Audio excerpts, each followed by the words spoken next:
sommes de retour dans le live sur TV Finance. Merci beaucoup à vous si vous nous rejoignez à l'instant. Comme convenu, nous allons suivre les premiers échanges à la Bourse de Paris avec les équipes d'Interactive Trading. Et pour ce faire, je suis en direct et en duplex avec Charles Janus. Bonjour Charles. Bonjour Louis-Antoine. Bonjour, je vous remercie d'être avec nous ce matin à l'ouverture du marché parisien. Charles, le marché qui ne va pas manquer de catalyseurs aujourd'hui, j'ai l'impression, puisque d'un côté, il va devoir digérer les minutes de la Fed qui ont été publiées hier en après-bourse, les tensions qui reviennent malgré tout en Ukraine, puisque finalement on est en train de se rendre compte que les troupes russes sont pas finalement en train de quitter finalement la frontière ukrainienne, et par ailleurs, enfin, sur la microéconomie, 3 poids lourds de la cote parisienne ont publié de très bons résultats ce matin. Du coup, comment s'en sortir, comment analyser quelle va être la tendance aujourd'hui, Charles, sur le marché parisien? En effet, vous venez de le rappeler, il y a énormément de catalyseurs à suivre sur l'indice parisien. Donc en effet, déjà, des escalades ou non sur la frontière ukrainienne et russe, à savoir est-ce que les troupes russes se désengagent ou pas. Ça, c'est un sujet géopolitique auquel les analystes ont en général peu de réponses. Donc on va laisser ça de côté pour l'instant. Pour la partie politique monétaire, donc les minutes du FOMC qui ont été publiées hier soir, pas de surprise. La Banque centrale est prête à relever ses taux et à réduire son bilan, et les taux devraient normalement être remontés un petit peu plus rapidement que le cycle de hausse de taux qui avait été lancé en 2015. Et désormais, quand on regarde un petit peu les probabilités, on a moins d'une chance sur deux finalement qu'on ait deux hausses de taux, donc 50 points de base directement en mars. On voit qu'on avait un petit peu accéléré vers cette direction-là ces derniers jours, et on voit que ça se détend un petit peu, donc un marché qui reprend son souffle et se dit, comme avis, on a une chance sur deux d'être à 25 BP ou à 50 points de base, alors qu'on était quasiment monté jusqu'à 90% de probabilité d'être à 50 points de base directement en mars. Donc ça devrait détendre un petit peu le marché sur cette partie-là. Sur la partie micro, beaucoup de publications. On a Airbus qui vient de publier, mais ça va être aussi le cas de Téléperformance, Kering, Orange, Schneider Electric.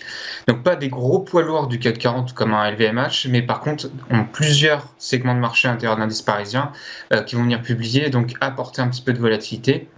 Ça va être l'occasion pour les investisseurs de rebalancer les portefeuilles, de faire un petit peu de stock picking vis-à-vis des chiffres qui vont être publiés. Et puis en début d'après-midi, quelques statistiques aux États-Unis qui ont peut-être un petit peu agité le marché. Alors ce ne sont pas des chiffres d'inflation, donc c'est des chiffres qui sont un petit peu moins regardés par les opérateurs, mais tout de même à moyen terme, ce sont des chiffres qui vont être très importants, puisqu'on va avoir l'indice manufacturier de la Fed de Philadelphie, les inscriptions hebdomadaires au chômage ou encore les permis de construire. Un petit élément avant de passer sur la partie technique, quand on regarde un petit peu les études qui ont été faites sur le marché durant les années mid-term, eh bien ce qu'on constate en général, c'est que les 3 trimestres juste avant les mid-term, ce sont des trimestres plutôt neutres sur les indices américains et donc par contagion normalement sur l'indice parisien.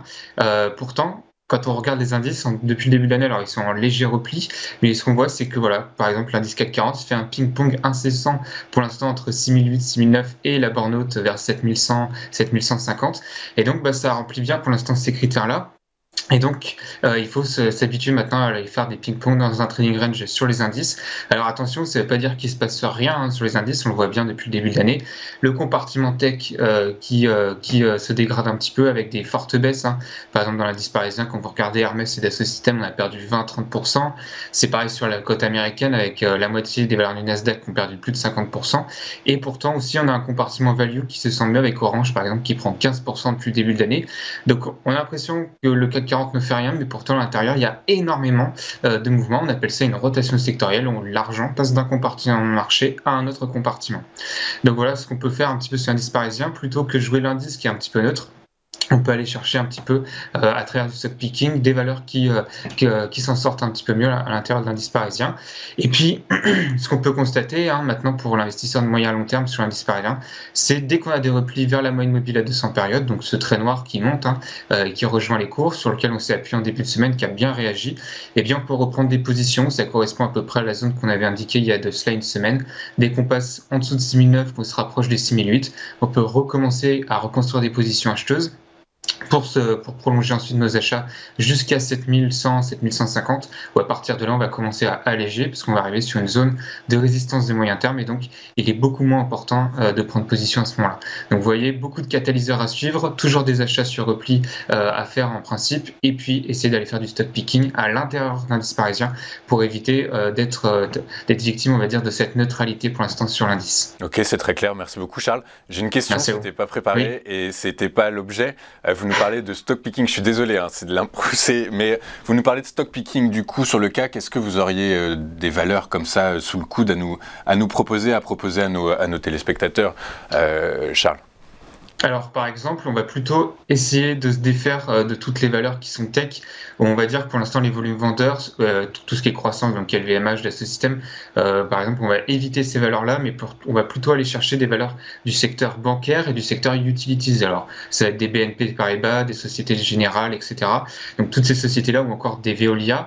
On a tout simplement des tendances haussières de moyen terme et de court terme qui sont toujours en place. Alors, on a eu quelques petits dégagements suite à des publications, notamment sur le secteur bancaire, mais justement, c'est peut-être un moment pour commencer à rebâtir des positions dans le sens de la tendance. Si on a des replis qui continuent encore 3-4% de baisse, là on va pouvoir se réintéresser à ces dossiers-là, dans cette thématique de remontée des taux. Ça pourrait être intéressant pour continuer de prolonger ces tendances haussières sur ces titres-là. Super. Merci beaucoup Charles. Merci beaucoup pour votre analyse, vos analyses. Je rappelle que vous êtes coach chez Interactive Trading. Pardon. Je vous souhaite une très bonne journée Charles. Je vous dis à très bientôt sur TV Finance. On marque une nouvelle pause et on poursuit notre live dans un instant avec les Market Movers d'Antoine Fraisse-Soulier. À tout de suite sur TV Finance.